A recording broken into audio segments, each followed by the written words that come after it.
There we go. We're live. Hey, how goes it? Ken Bozak here to talk about Bitcoin and Bitcoin accessories. And today I'm here to do a fireside chat with my bro at Mr. Michael Nye, if that is your real name, Nye. How goes it? And for me, you'll always be shill Nye, bro. And I mean that with all love and no disrespect from the word shill at all. I love that persona and I miss it. I miss the mysterious character on crypto Twitter, man. So thanks for coming on the podcast. Dude, glad to be here, man. And fuck, man, I miss it too, dude. That was probably one of the most fun times was rolling around with the mask on all the time. That was a blast. Yeah, dude, I remember seeing you on Twitter. I'm like, dude, that's genius, because that was right around the time I got hacked, and it was because I put way too much of myself out there and started, trolling big projects like BitConnect and all the other scams that were out there. And I made some enemies with my public name as my Twitter handle. So like people, they were calling my day job. They were like getting in touch with my family through like Facebook. I was like, yeah, and then I saw you and I was like, damn, dude, that was just such genius move to go that route. And then I saw you slowly unrevealing yourself and I was like, don't do it, don't do it. So I guess I want to bring up that to begin with. Like, any regrets from like coming out and like, hey, my name's Michael, what's up? Here I am. Do you wish you could go kind of back in the closet of crypto Twitter anonymousness? Not really, to be honest, dude.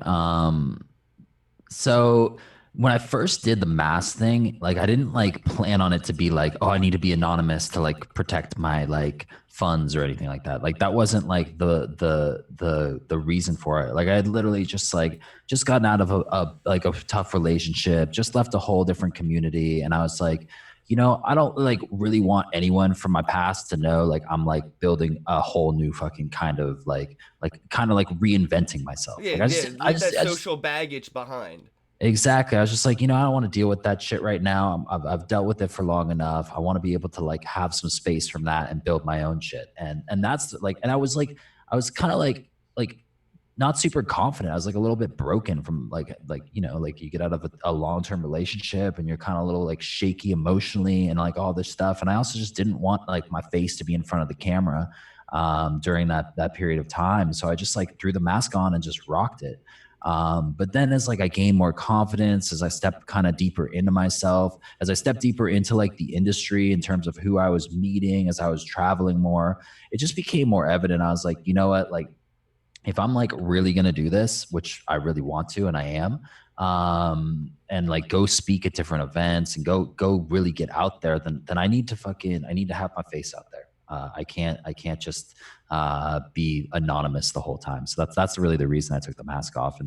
And yeah, man, I've gotten a lot of fucking heat, but the matter of fact is like, dude, like I would have gotten heat with the mask on or with the mask off. It really doesn't make a big difference. Yeah, no, you're right. It really doesn't. It really doesn't.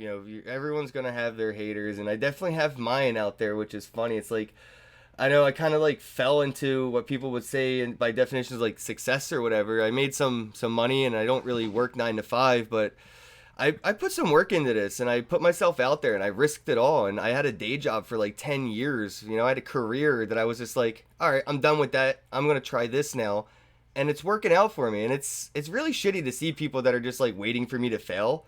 I'm just like, well, that would be like me waiting for your boss to fire you, or you have a bad day and a customer get you fired. Like, who does that? But it is interesting, especially like after you say like you don't really worry too much now about putting yourself out there as you have, but with your like that community that you left and your previous content, people have had such an opinionated perspective on it. It's insane, man. Like a lot of people come from different places and evolve, which I love the evolvement podcast. Like people evolve, right? Like we grow and change, and to kind of like hold people to who they are today to who they were yesterday, it's so disincentivizing to evolve, right? Like I might as well stay the person I like. I don't know. It's hypocritical. People want to change. They don't want people to judge them, but they pass judgment, especially in this industry. The tribalism is thick. But I wanted to touch on like that previous community that you left and like what inspired you to go down that road and create that content as well, and maybe touch on like that as a little bit. Really, honestly, man, because that's like really who I am, and I think that ties perfectly into Bitcoin and perfectly into blockchain. Is like if you are like not if you're a trader only, but like if you're really about Bitcoin, you have like a little bit of hippie in you. Like like take down the central banks, like change the structures of the way our financial system's working. Like to a degree, like that is like kind of like a hippie movement. It's a different sort of movement. And man, I was super, super deep in a hippie community. I love that shit, dude. But Like, like, what I mean, inspired? Like, where did you get that start? Because I mean, like, were your parents hippies? Like, was your birth no, not at name all. Moon Nye? No, not at all. No, my parents are like super, super straight edge. Just like go they want me to always get like a 9 to 5 job. They wanted me to do all this stuff. And I just started to get into it like when I was like starting being an entrepreneur. So I like started to be an entrepreneur. I started to make mobile apps. I started to look at like the world in a different perspective when I like realized that I could do something outside of the scope of what my parents wanted me to do. And yeah, there was like resistance. I had to like kind of like push up against their boundaries, push up against what they wanted. And part of I think like the reason I went so deep into like the hippie culture was A, because I wanted to like push up against that. You know, I wanted to be like, look, no, I'm my own human being. I make my own decisions, and this is what I want to do with my life. So for like 3 to 4 years, I mean, it all really started like straight up with just eating a bunch of psychedelics and plant medicines and things like that, you know? Yeah, I just had a guest on that we had a really good conversation comparing psilocybin mushrooms to blockchain and Bitcoin, and the way he explained it's super similar, and just in the circle of its life in general. But yeah, I feel you, man. I got into psychedelics because of depression, and pharmaceuticals weren't working. And a friend of mine kind of suggested mushrooms, and I went on my first trip around St. Patty's Day, like 10 years ago. And yeah, I never really went back to pharmaceuticals for a crutch again. I just every once in 3 months, 90 days, every once in a while, I'll take a small trip or I'll do a week of microdosing to kind of get out of a slump. But I mean, we all go through seasonal depression. It's just human nature. 100%, bro. 100%. And yeah, I mean, I think like that whole culture really ties into blockchain, man. I think it really ties into Bitcoin. That's why I was so inspired when I got into this community was not only like one, I was in a place where I was like, okay, well, I'm going to trade and make money. And that was literally my only focus when I like got back into it in 2017 and really went like full time with it. And then like I started to really study it as I spent fucking so many hours every single day on looking at these charts and shit. And I was like, hold on, like this is really aligned with like what I believe in as a human being and like what I want to fucking do to impact the world and change the way that our systems are running. And I didn't realize I wasn't like aware of how like deeply tied our economic situation is to every other major issue our planet is facing. And I think that's like why I really got so tied and so into it. And I think that's what I appreciate the most about Bitcoin is what not what it has taught me about itself and blockchain, but what I have learned about the economy and the legacy financial system due to Bitcoin. And I appreciate that so much that I think that has come to like a point of love for Bitcoin, not for it itself, but for what it has taught me from the rabbit hole I've gone down. And I had Tatiana Moros on the show, and she was talking about her concept of proof of love. Love on the blockchain, and it ties right into the whole like hippie aspect of what Bitcoin and blockchain and this movement really is. We're like the whole bartering thing and peer to peer. It's very hippie if you really think about it. But it's like hipster. Hippie meets the internet. yeah, it's like kind of like an evolved hippie or something, you know, not like just sitting in the fucking fields with your with no shoes and doing nothing but like planting plants and shit. But like we're like working on the digital age, you know, it's still like an evolution of it.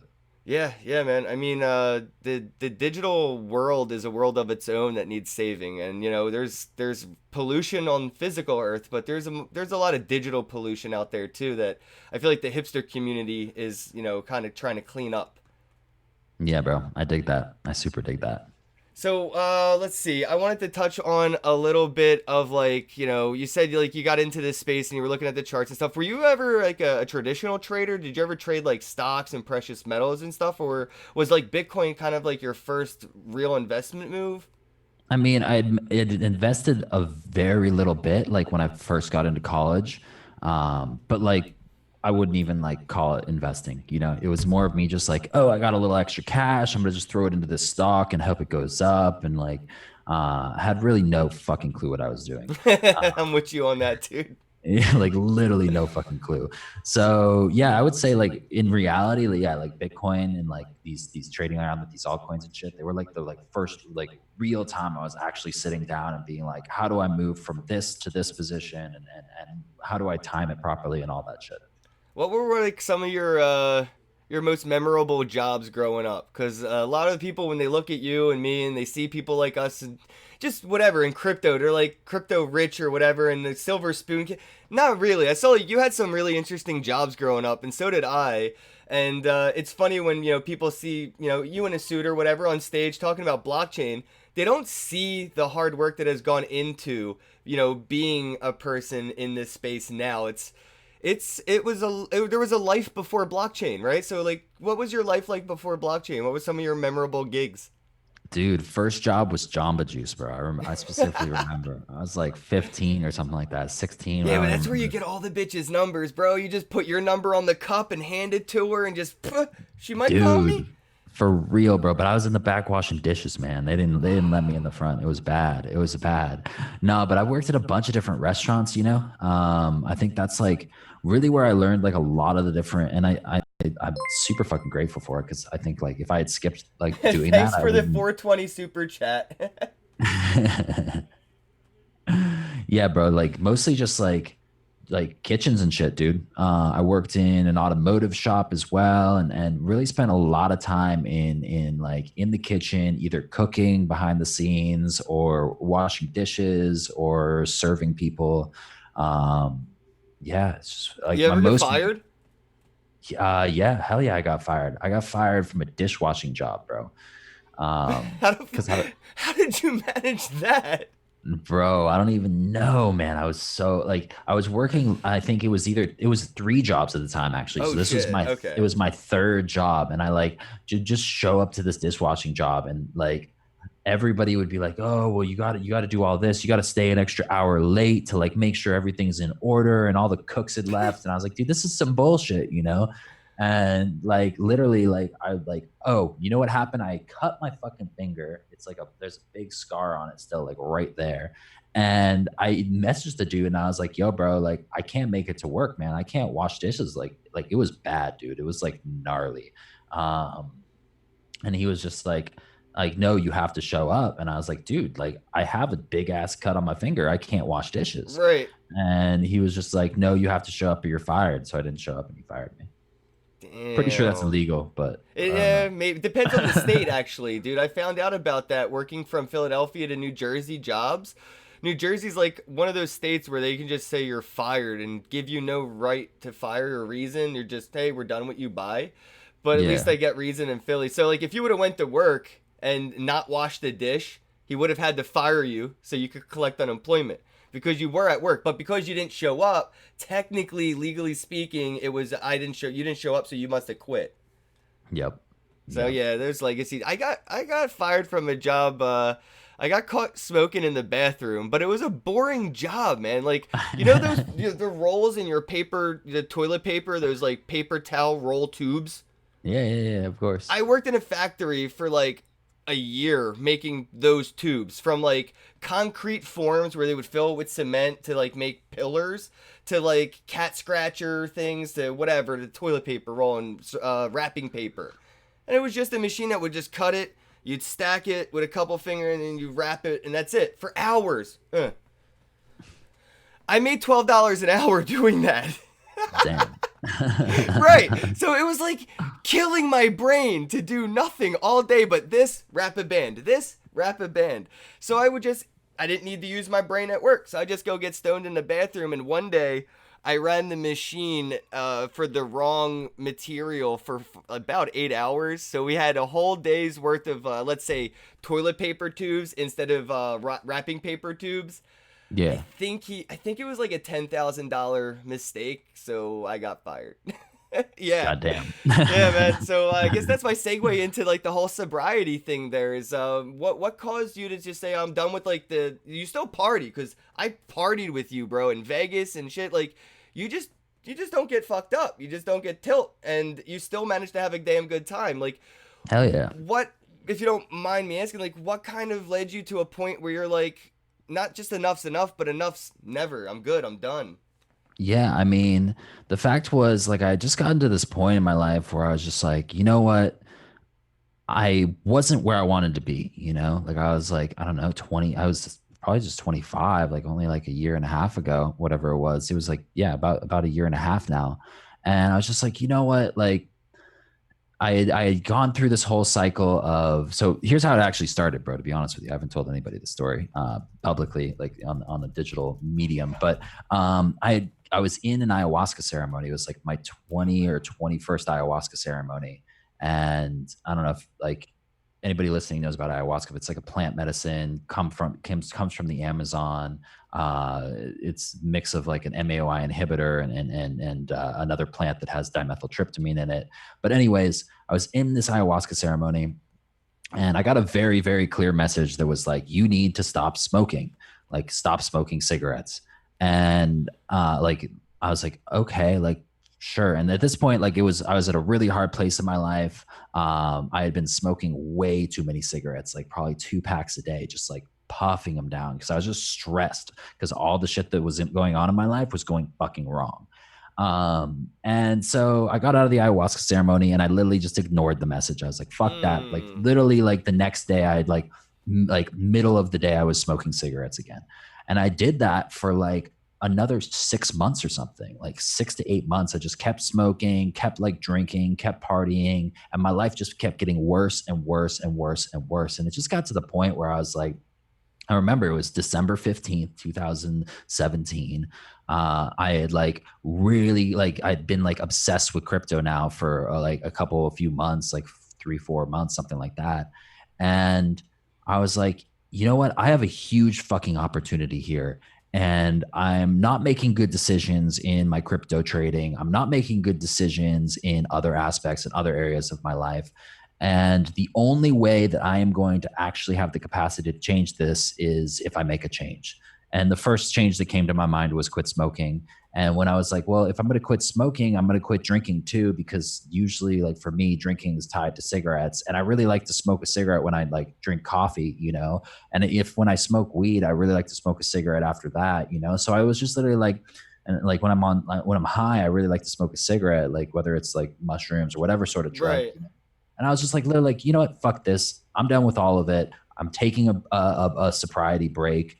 And it turned into a sobriety break that was like in the last 6 months to now it's about 16 months. I think the And only thing I've saw you allow yourself was a cup of coffee, man. You were all wired up.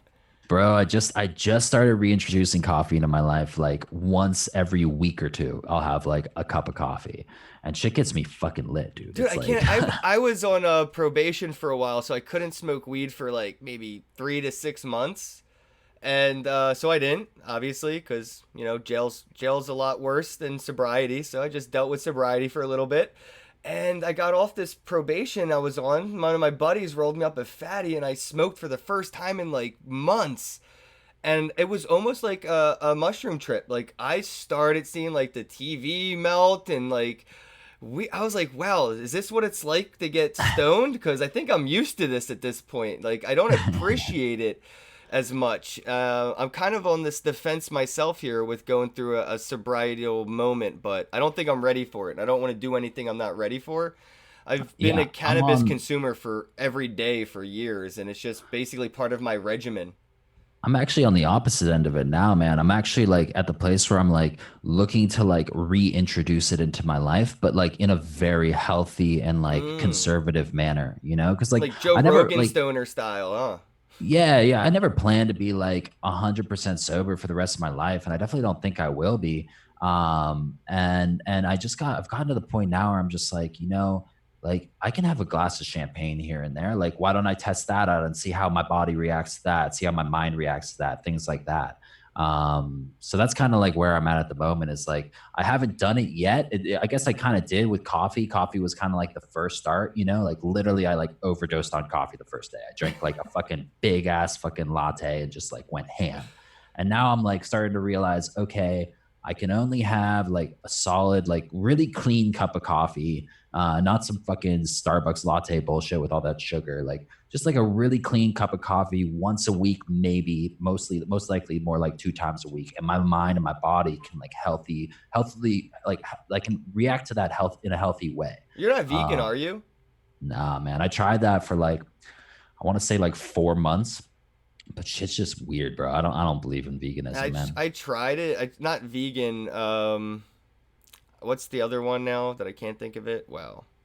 Pescatarian or vegetarian. Vegetarian, that's the one. No one talks about vegetarian anymore. It's like vegan or you're a poser, right? Yeah, But yeah, I tried being a vegetarian for a while, and I actually ended up getting pretty sick as a kid.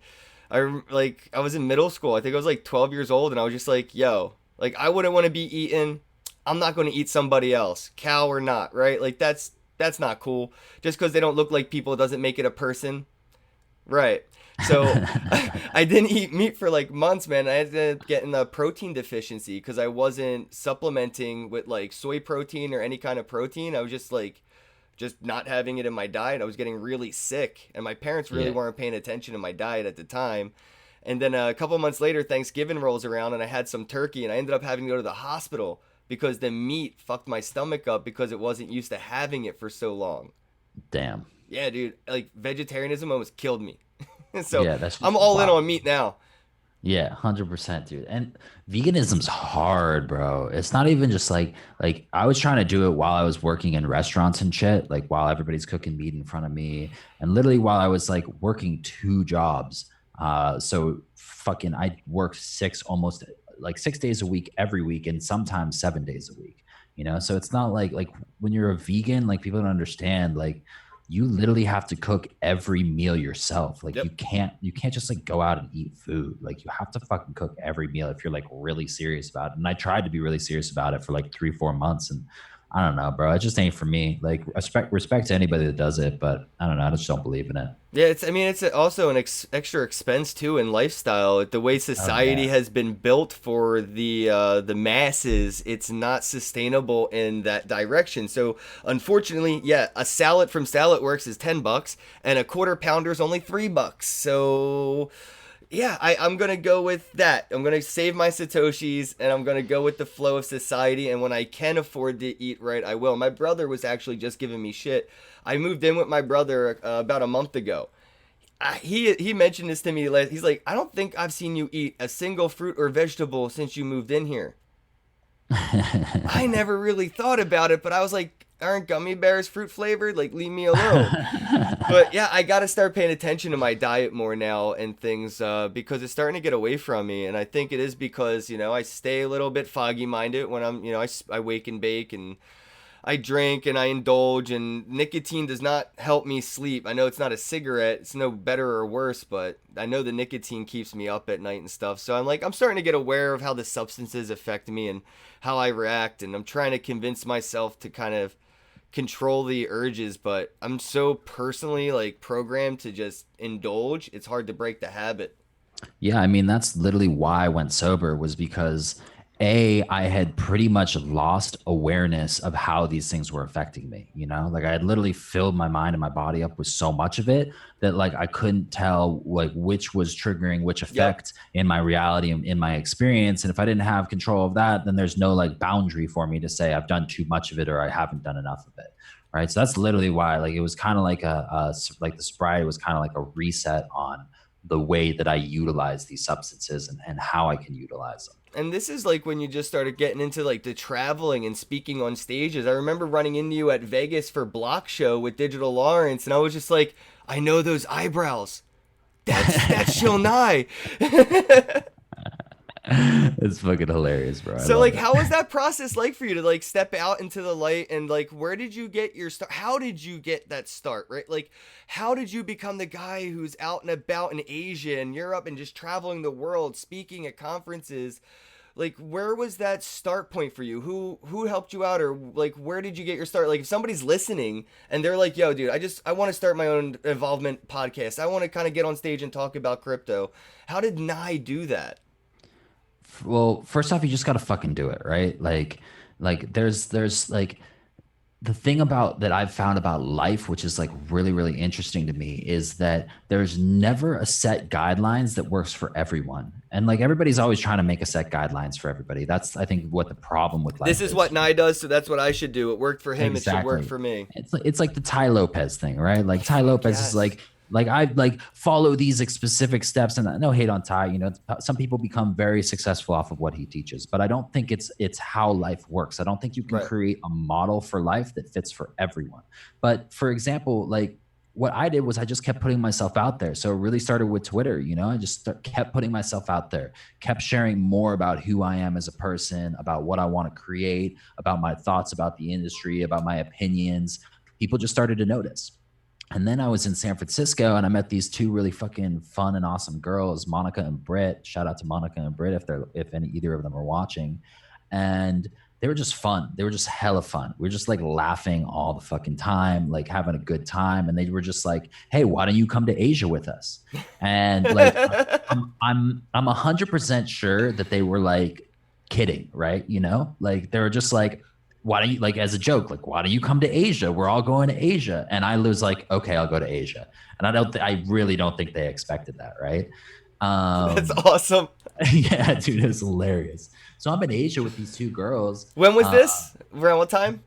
this was the first Asia trip, so I think this was like summer of 2018. So Okay. summer last year, time like right after consensus time frame.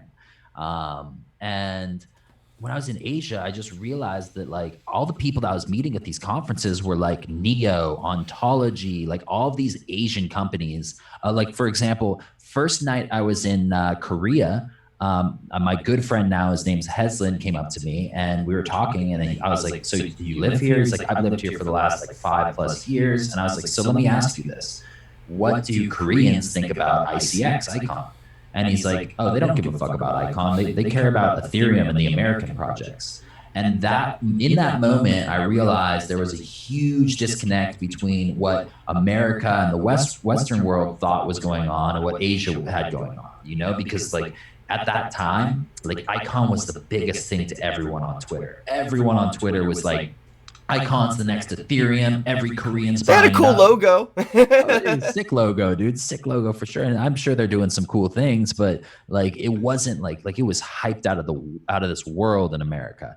I remember tweeting about it. I was like, "Well, I just sat down with one of the guys who lives in Korea, and he said that Icon isn't as hype as everybody says it is." And I had fucking so much hate for that. Everybody was like, Wow. "You're lying. You don't know what you're talking about." I'm like, Well, "Bro, Asia watches the American markets. The American markets watch the Asian markets, and it is hard to kind of think outside of that perspective that that's the reality. So when you're an American investor, you still think of the, oh, I wonder what Asia's going to do, and Asia's thinking the same thing about you.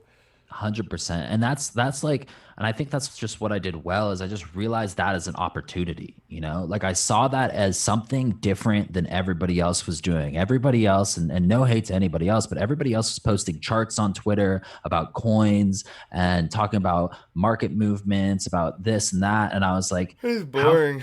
yeah, it's not my thing. Like a lot of people love it. Respect to the people that love it. It's just not my thing. And I realized that I had an opportunity to do something different, and I was already in the exact location where I could do something different, and I Right was spending time, a lot of right time in place, Asia. right interests.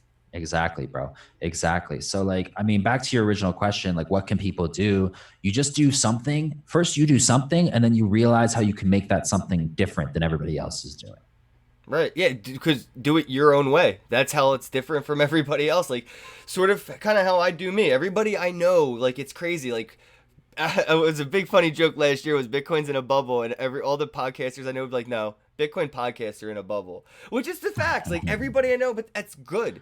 I love that everyone has a podcast. I love that all the perspectives and opinions and different styles of interviews and guest conversations are out there, because I got bored of like the 2016 podcast where there was like three, and they would have the same guest on and they would talk about the same five questions, they would get the same five answers, and it would be the an hour wasted on three different platforms listening to three podcasts. And now I have so much diversity that it's really awesome that it's there's so much happening. What were some of like your more memorable guests for before you really got started with the involvement IO? Like in terms of like what are my memorable guests that I've enjoyed Yeah, having on the like show? along your journeys, man. Because I think mine, I think, was when you were covering Pondy X.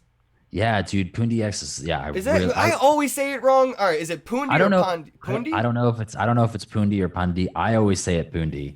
But I I'm just don't know gonna if that's right or stick not. with my Philly accent, Pondy X.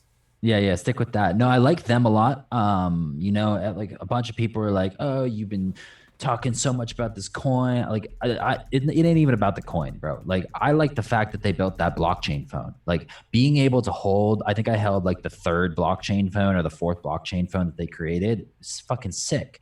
I Yeah, got you got one. This one's from this. Siren Labs, but it has the Nice. built-in hardware wallet, and that's my future fiance right there, crypto finally. Good old But yeah, it crypto has family. the hardware wallet built right in, dude. Those blockchain phones are how we get to mass adoption.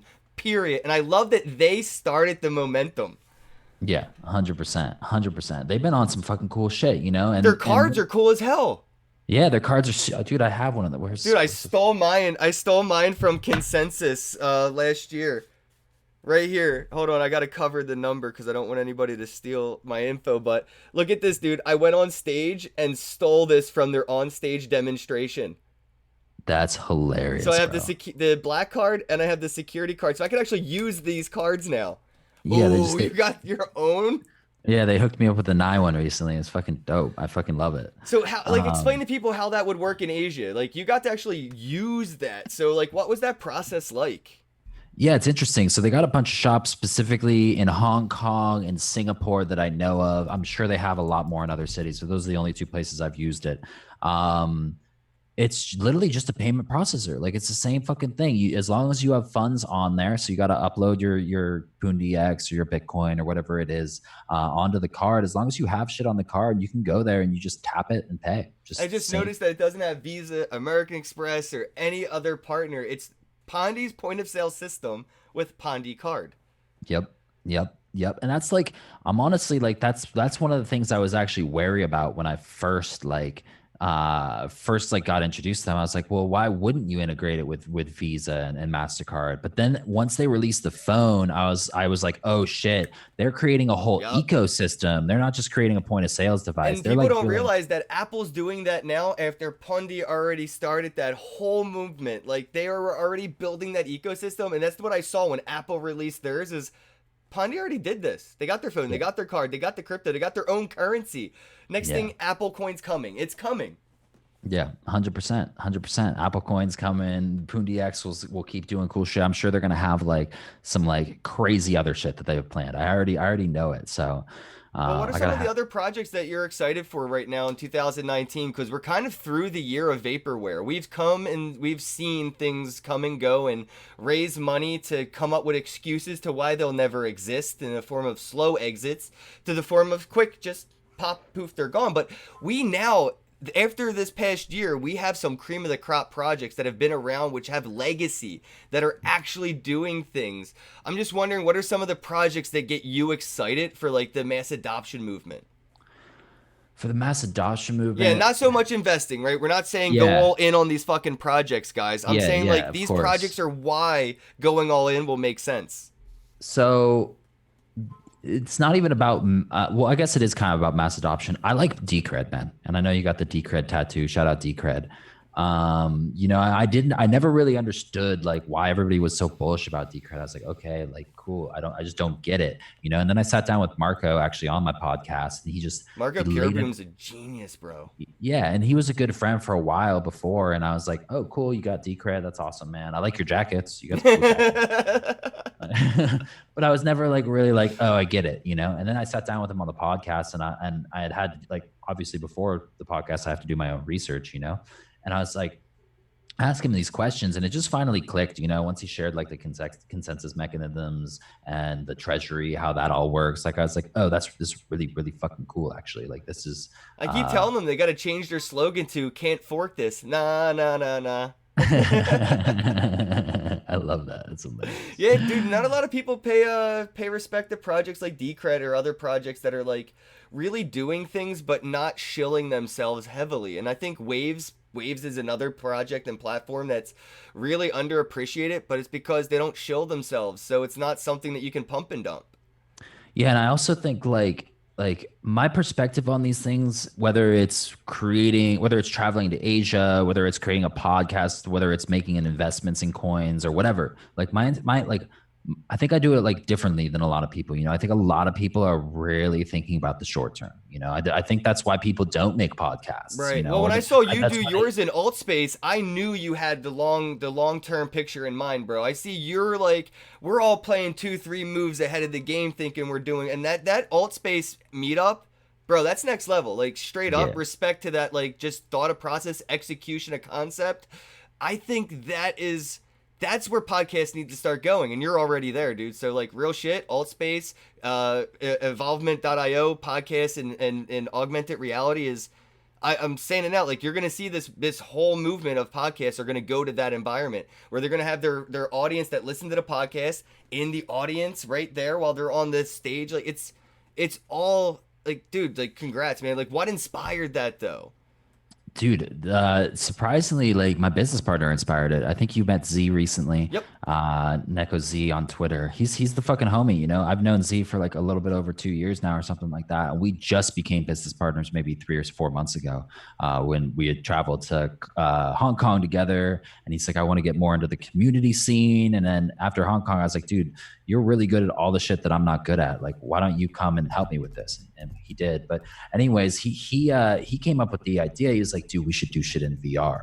And I was like, oh fuck. And then as soon as like he said that, I just started to roll with it, started to put different concepts and ideas together. Like what you see right now with the VR meetups, it's just phase one. Like I wanted, like I've got other ideas. I'm I gonna be was on building. my phone when I was in that meetup. I went to set this thing up and that was taking too long. I pulled out my phone and I was in a virtual reality meetup with all you guys on my phone, dude. That's what made it so powerful is it is a mobile experience. It is a console experience. It's so That's sick. immersive. I was You having a gotta blast. you gotta show me how you did that on your phone. I have no idea how you did that. That's fucking They dope. have their own app. I just downloaded their app and it was Wait, like really? perfect. Yeah, dude, that's what I'm saying, dude. I was What? trying to set up this whole convoluted process and I just was like, let me Google how to do this simple. And it was like, download the app. Dude, that's sick. I need to do that. I need to fucking get that. That's what That's made me elite. excited about it was so easy to participate. It was so inclusive, right? Like I could only imagine the future of conferences where they could have these digital tickets to virtual worlds where like, yeah, the state see what I'm saying, guys? And that's what I mean. Like, dude, I'm I already on know it, that bro. I'm you're already building it, seeing bro. so many steps ahead of the picture, dude. It's amazing. I'm like, I'm just, dude, I'm honored to have you on the podcast. And I know like people troll you and shit. And I feel like if anybody knows what it's like to get shit on as much as me, it's you. Which is Yeah, oddly definitely. Not a like question. you put a lot of quality and effort into your stuff. I kind of just like play. I'm like I just do me. Like totally don't put much like quality into it because I don't. I just want to show people that like you don't have to dedicate 10 hours a day in editing and all this to just participate and do something. And then yeah, you could put more time into like what you do with involvement. That's legit. I see all the thumbnails and your guests and everything. Like when you put quality into something, you get a lot back out of it for sure. Where do you see your podcast going? Like what's the roadmap for you and evolvement.io? So it's definitely going to evolve. Like fucking pun, Pun. no pun intended. God damn it. No, but like the goal with it, like right now, it's like very much crypto focused, very much financial focused, which is how I wanted to start it. Right, I wanted to have it be like a podcast where someone could come on, they can learn the basics of Bitcoin, they can learn the basics of our economic systems, and I can learn that shit too. You know, I wanted to learn a little bit more in depth. That's really why I started the podcast. But I think of like I don't think I know. Eventually, like it's going to I'm gonna rebrand it. It's all going to be called Evolvement Forever, but it's going to be the Futuristic Podcast. And you're the first person that's heard about this. But Futuristic. yeah, it's gonna like I really want to start to showcase everything that's futuristic: AR, VR, spatial computing, like AI, fucking self-driving cars, like humans that fit in drones that can fly, like all this different stuff. I want to start talking about all of it because I think that crypto, virtual reality, augmented reality, spatial computing, AI, I think they all tie into each other. We just don't see how yet. Right, like blockchain is to the internet of what most things need it, right? Like we don't have it's time, place, and idea and execution when it comes to like ideas. Like I think Digital Lawrence actually just had a really good post about this earlier from Token 2049. I was actually on the other side of that camera watching that interview, and he was right. Like you could have come up with Uber 10 years ago, but without this handy dandy thing in your pocket and a mobile connection, it was the dumbest idea you could have had 10 years ago. And a Yeah. lot of these things that are coming out now that are actually seeing blockchain as a platform or a foundation to build those layers on, like AI and VR. And like, I love the concept of Decentraland. I don't know if you've ever dabbled, Yeah. but I think I that do too. blockchain gaming is going to be the killer app over down with the banks and monetary systems. I think that it might start more so with the blockchain gaming aspect, where people may not care too much about the volatility. They just want to know that they have asset ownership of their digital Pokemon card. Yeah, the NFTs are huge, bro. They're huge. I think that's a whole different realm. But I like even like talking a little bit about like the futuristic stuff and like the like playing moves ahead of the game or behind the game. Like I think that's the problem with most people that I see. And like the definitely like the way that I used to think is in the same boat is like most people are looking at yesterday trying to predict what's going to happen tomorrow, and it's just not the way that it works, right? So that leaves most people behind a few steps, you know. Like when I tweeted about VR a few weeks ago, and I was literally like, VR is the next bubble, like it is the Yes. future. Like if you don't, if like you don't see that, then like you should start investing in VR or Oh find a yeah, way to. Long Island iced tea VR clubs coming soon. Yeah, exactly. And so I literally had like 5 or 10 people like tweet like respond to my tweet saying, well, VR has taken 10 years and it still hasn't adopted yet. Nothing's happened, you know? Like I don't think it's ever going to catch on. And I was like, guys, like you realize you could literally like copy and paste your answer to Bitcoin, you know? But since you're in Bitcoin, you would argue against that statement, Right. right? Like I just don't think people see the potential that things have. Like they see 10 years as a long time. Like 10 years isn't shit, bro. You know what I mean? And Like with exponential growth, 10 years turns into 5, turns into 2.5, turns into 1 real quick. Nobody like exactly. this thing right here that I showed earlier. This would have cost $1,000 when it first came out. Now you Yep. can buy one of these for about $200 with the whole setup. And now what? 2 years now from now, that'll be like $50. Yep. Yep. Dude, like I met with a company when I was in Korea, like I don't know, in February or March, whenever we were in Korea last a couple months ago, and they are literally building full body VR suits. Like literally, they're gonna have them Like done by Ready Player summer. One style. Like exactly like Ready Player One style, like exactly like it. They have like everything where like you can feel the touch of people, you can like feel like a bullet hitting you or whatever, like What, all dude? yeah, like intense as shit. Like you feel the pain, you feel like the pleasure, whatever it I want is. to Like, play a first person shooter where everybody that gets shot feels this same level of pain, so we all don't run and gun. Like that's what I don't like a lot about these video games now is you have people that don't care if they like live or die in the video game, and they kind of ruin it for all of us that want to play like it is a real simulated experience. So if you're gonna get shot and hurt, you may not, ruin that simulated experience for people that are trying to really get in depth in it. 100%, bro. 100%. I want Yeah, I that. I mean, want that suit, man. I saw the frictionless floors that they have for those environments. that's just Blows wild. my mind That's away, just wild. bro. Wild, wild. Yeah. Like the test that they have on it, they have like those boots that are like super traction boots for like scaling, and you cannot Hmm. catch a grip on that floor. Yeah. Yeah. That shit looks so fucking fun, dude. That shit looks so fun. It looks like the next Darwin Award moment though. You ever see the movie Darwin Awards? No. There's a scene where not to spoil, it's like 20 years old. There's a scene where this guy doesn't want to die in the shower, so he has bungee cords hooking himself up to the shower so he doesn't slip and fall on soap and die. And I'm just Yeah. like, somebody's gonna get stuck on that tractionless floor thing and just starve to death trying to get off. Like they're gonna have like a room, a big room that they just can't get out because they can't crawl to the wall. Yeah, I mean, did you hear about that guy that was in VR for like 7 days or something like that? No, but I heard about the kids that were playing World of Warcraft and Call of Duty and having heart attacks because their legs were sitting in a sit position so long that when they stood up, they had a blood clot. Oh, fuck that. That's Yeah, wild. I'm waiting for the VR movement to have that issue, and I think regulations will probably come into play where video games will, I bet, right, with Big Brother, mandatorily turn off after an hour or two of playing. I bet Interesting. you're gonna have to like root or hack your PlayStation so you could play extended periods of time in AR and VR because of the health implementation or implications and the regulation implementations that they had to impose. Yeah, man, I'm super interested in AR. You know, like I've been learning a decent amount about VR recently, but AR just fucking seems to blow my mind. Like I want to have glasses where like right now I'm talking to you, but I'm also like searching Google and Well, I'm not also even like, that. With the glasses, you can see the live chat and your followers yeah, that pop in, exactly. like all kinds of engaging information. Exactly. That shit's so Have fucking you cool, played bro. Aircoins yet? It's like the AR Pokemon Go for shitcoins.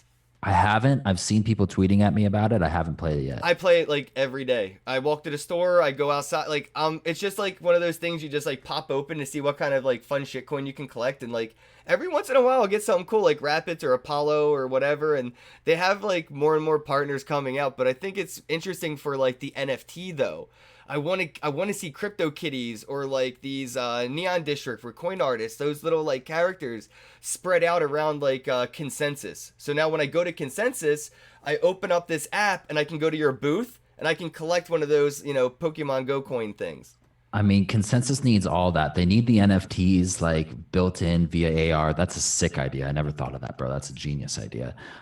They need like literally like a corner of like the main room, like dedicated to have like VR cameras where people can just put headsets on and just show up at consensus, but not be at consensus. You know, like they need like consensus should be 10 steps ahead of everybody, man. And they're the biggest name. So they're probably just doing it the same, but like they could do some really fucking cool shit, man. They could do They some could, really but the problem is it's one of those corporate scenarios where what ain't broke don't fix. yeah, And the exactly. sponsors are willing to pay the money to get on the stage to shill themselves and get the booths in there, and it comes down to the projects that support these events, and I like to see more. I'm seeing more and more community made events like the Bitbus, what Crypto Stash is doing and things like that. It's the community needs to come together. We find our favorite projects and we can put together a conference. We can get sponsors. We can do all this cool shit together, and none of it has to touch a suit. I love what Elon does with Crypto Investment Summit. It feels like Yeah. a punk rock suit conference. It's weird. Like Elon kills it with those CIS conferences. Yeah, that was my first one last time. He really killed it, bro. That was a lot of fun. Yeah, dude, it's so much fun going to those events because they are fun. We all get to have our own stage time, and like I feel like there was only maybe one booth I didn't really like appreciate. I don't know if you ran into it. They were like talking about boxing on the blockchain with Mike Tyson and stuff. Nah, I missed that one. So weird. So weird. I couldn't even talk to them. I was just like, so you're doing an ICO? And they're like, yeah. And I was like, you're in the United States right now, right? Yeah. Okay. Like, good luck. So let's segue into that now. I guess we got a couple of minutes. I want to wrap up on where you think like that market is going because of going to Asia. I think maybe you have a unique perspective on IEOs or what STOs and ICOs can do when we're outside of the U.S. because a lot of the investor mentality that rolls around what the SEC does and says or potentially regulates only affects the US. You're a little bit more worldly in your crypto traveling. So, like, what is the atmosphere like around things like STOs, ICOs, or IEOs around the rest of the world here? Yeah, man. You know, everybody throughout the bear market was like, ICOs are dead. They're dead. They're dead. They're never coming back. And I never believed that, dude. Like, I was very vocal about it. Like, I really think that like the ICOs have just transferred into IEOs, and I Yep. think that's way better. I think it's way better to a degree, but I do think it's a lot better. You know, like Binance is not going to IEO some random shitcoin that has no technology and has no potential, right? Like they've obviously done their due diligence. They're not going to risk their reputation to do something like that. Now, an exchange like Yobit might, you Yep. know. So you got to be fucking careful about that. You're more doing the due diligence on the exchange and the IEO now than just an ICO in the past. But everybody's bullish on it, man. Everybody's fucking bullish on it. Everybody's right now is the time that everybody's trying to ride the fucking hype wave of it. You know, I'm sure we have like 2 or 3 more months of just like pure hype for IEOs, where everybody comes in, they all try to get into the IEO, then they all try to sell it at the 3-4x whatever it is when it hits the exchange. Um, I that's think it's really going to be where we different are right now. rollouts too, though. I think there are going to be slower rollouts for things like IEOs and STOs, where they're regulated white addresses and the amount of tokens that you can move or blah blah blah. I think a lot of it's going to be more controlled, unfortunately. But that's for the stability of the market, the same way that stocks are a little bit regulated to keep the stability in that favor. It's probably better for dumbasses, you know. It's No, probably it is better. unfortunate. And like, what's Yeah. funny about a lot of these projects are they spend 99% of their time speaking to investors or trying to, get investor awareness and investor involvement, but they're missing out on the end users involvement or the end users brand recognition, right? Like, you have a lot of investors that hold tokens for utility that never intentionally ever think to use it, right? They're never going to use Yeah. these utility tokens on the platform. They're strictly to speculate and then dump on. I feel like these Yeah. projects are missing a big ball here, and I thought airdrops were going to solve that, but I don't think airdrops were used right either when ICOs and airdrops were sort of fighting for attention. Yeah, and I think that's a really good point, man. I think that no matter whether we have ICOs or IEOs right now, people still aren't using this shit for utility. And I do really believe that utility tokens will become relevant in the future. I just don't think we've ever seen them before, and I don't think we know how to use them yet. I think that that model hasn't been fully created. I think we probably like touched our finger on it yet, but we Mm-hmm. don't have a full grasp on how that works. But security tokens interest the fuck out of me, man. I did a whole security token series on my podcast where I had like 5 or 6 different guests come on and talk about all the different sides of security tokens and why they're relevant and why they're important to the ecosystem So and give how us we a can. pro or con of these STOs. Like, where do you see maybe some like pros and cons as opposed to an ICO versus an STO? So the pros for me, which I didn't know before I did this whole series, was the STO can actually, like a security token, can actually be programmed in a specific way. So it can actually be programmed to give someone equity. It can be programmed to give someone a revenue split. It can even be programmed like as a utility token, where Mm. you utilize the token in the same way a utility token would be used. So I think it broadens up the spectrum of how we're going to do things. The pro for me is that it provides much more instant liquidity to these things, right? Yep. So any traditional investment, usually you don't get instant liquidity if you're using a security token or at least a specific form of a security token. There's multiple different forms. It gets very confusing, but a specific form allows you to like literally have instant liquidity in the markets or I mean, to imagine lift. if you could buy a Tesla with Tesla stocks. Exactly. Exactly. Yeah. I mean, that would be fucking cool. That'd be super fucking It's cool. possible if it was an STO. Yep. 100%. And I think that that's kind of like where the future's probably headed. I just don't, I think we're still like 3 or 4 years out for it to actually be like Yeah. happening on a regular basis. Cause I think we're like at the very beginning of the doorway where we don't even have like a security token exchange. Like Right. T0 is still like We being don't even built, have a you know? security token exchange. That's how early we are to the game. Yeah, like we can't even like if you had security tokens right now, the only way you could get rid of them was doing it over the counter. Like Yep. that's the only way, right? Like wait until we have a fucking Binance level security tokens exchange where Well, people I can. think Nasdaq wants to be that, right? They're trying their best to get involved and create these STO token backed stocks and all these things that they keep hinting that they're trying to move forward and evolve and innovate so they don't become like the blockbuster of the stock market. It'd be smart of them to do that. Real fucking smart. Well, I mean, if not, I don't know. It does come down, I guess, to like developer liquidity. Even it was harder a few years ago to get developers, and thankfully today they're a little bit more unemployed than previously. So we're gonna see, I think, more legit projects gobble up those developers that were unfortunately paid for and bought by these shitty ICO projects, but. Yeah, we're only going to be building more farther out now, more legit on ramps that are happening. I mean, look at what Fidelity's even bringing on. It's the institutional world can't wait to get involved. It's just I think it's the people behind the companies that are trying to accumulate before they allow the company itself to get involved, right? Like Oh yeah, 100%. why would I want my company to inflate my own investment before I can get involved and then not make money? So it happens in the 100%. traditional stock market all the time. People are always going to try to capitalize when they see an opportunity to capitalize before everyone else can capitalize. So with the name Shilnai, have you ever been scammed, bro? Because I mean, we have Hell all yeah. been hurt. Show me where the blockchain has touched you. Where, like, what was your first experience with like a crypto scam or like, maybe a crypto project exit or something? Like, what was that process like, and when did it happen in your timeline in crypto? All right. So, as I've shared before, like I bought my first Bitcoin in 2012, 2013, but like it wasn't like to buy it or hold it. It was literally just to use it to buy drugs online. But Silk then when I Road, shout got out, free bras. Yeah, shout out. And then when I got back into crypto in 2017, like we talked about earlier, like I had very little to no experience in trading or anything like that. And so the first chunk of money that I put in, I lost all of it, bro. Which was a large percentage of my net worth at the time. Like I was like definitely in a financially struggling position.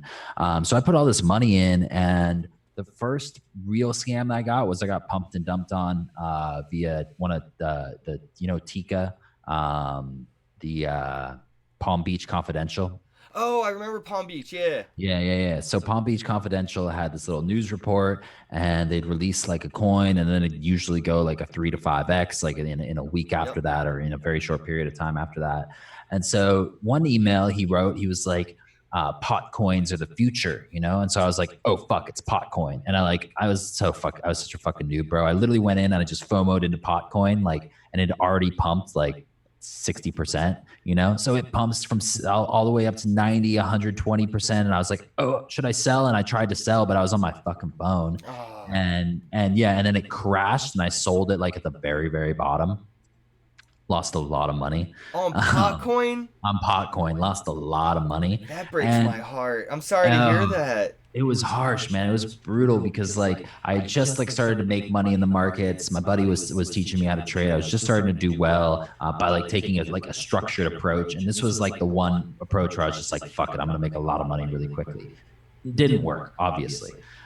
Very, very, very rarely works. And then I was so defeated by that the next week I had like a little bit of money left to my name, and I saw this ICO, and it was when BitConnect was like huge, you know, and it was BitConnect had come out, it was huge. DAV, I think it was called DAV Coin, had come out, which was the same thing as BitConnect, and it had literally gone from like 50 cents to like $800 in like 3 weeks, like huge gains. Maybe not 800, but it was fucking big gains. I can't remember the exact numbers. Anyways, there was another ICO that was coming out that was all about the BitConnect kind of returns. You know, they're like same thing, and I was like, you know what, balls to the walls, and I put all the rest of my money in that. Literally 2 days later, the fucking website's gone. They're like all their social medias were gone. Like everything was Oh, gone. they were ghosts. They were gone, bro. They like disappeared. And yeah, that was the story of me getting scammed and getting really wrecked hard by getting scammed. And that's when I like right after that was when I was like, okay, I'm going to become sober. I'm going to build a trading strategy. I'm going to take a long-term approach. I'm going to play this game like I'm playing it for 5, 10, 15 years. Like fuck playing it to try and get rich tomorrow. This is how I'm going to play it. And so I needed that shit to happen. And it was came out to positive results. Yeah, I've had the similar experience. I feel like the moral of that story there, folks, is if you're FOMOing and you're seeing the news, odds are it's too late to buy the rumor. People are going to be selling that news that you just read to FOMO in. Or that rumor is the news. It's not always, it is the rumor when you see it. The rumor itself could be the news itself. And I kind of learned that too when people are talking about things that's probably a sell point, never a buy point. You already missed that moment. And I've seen it happen plenty of times with different projects. One of my favorite moments in crypto history. Thankfully, I was involved like a year before Ethereum forked into Ethereum Classic, and I got to learn a lot about forking and things to that effect, and I applied that knowledge to the Bitcoin Cash forking, and I ended up not having to lose any of my Bitcoins because I knew that BCH was just not Bitcoin. Interesting. But it's fortunate that a lot of people are going to come into this space, and we pretty much paved the way for a little bit more of a comfortable on ramp and comfortable experience to where they're not going to have these hardships to learn from. And I'm curious to what like hardships lay in the future for the noobs of crypto, because we're still at like 1% mass adoption. I read an article, somebody said 11%, but you can check the Bitcoin ledger and see that there's only like 30 million Bitcoin wallets, and not even half of them are like active wallets. So we're not even close to that prediction that they made. But when we 11% is absurd, bro. Not yeah, a but chance. imagine when we get to 11%, like what kind of issues are people going to have when we already figured out things like, multi-sigs and smart addresses and, a lot of these problems. And we have, these security exchanges. I feel like it's always going to come down to custody. You not having your keys causes problem XYZ. Agreed, bro. 100% agreed. I think it's a major problem, and man, I can't.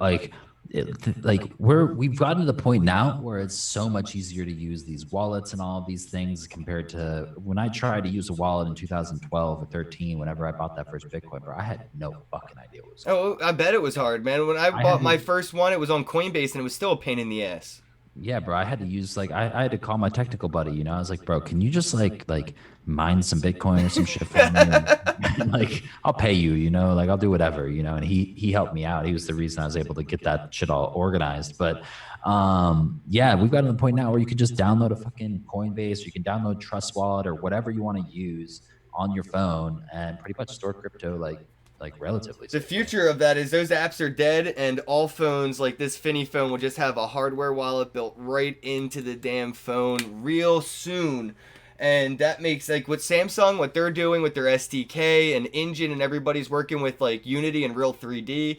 It's all going to be caked into the background where nobody even knows they're using blockchain. They just have a wallet on their phone, a physical wallet, and it's going to be dope, man.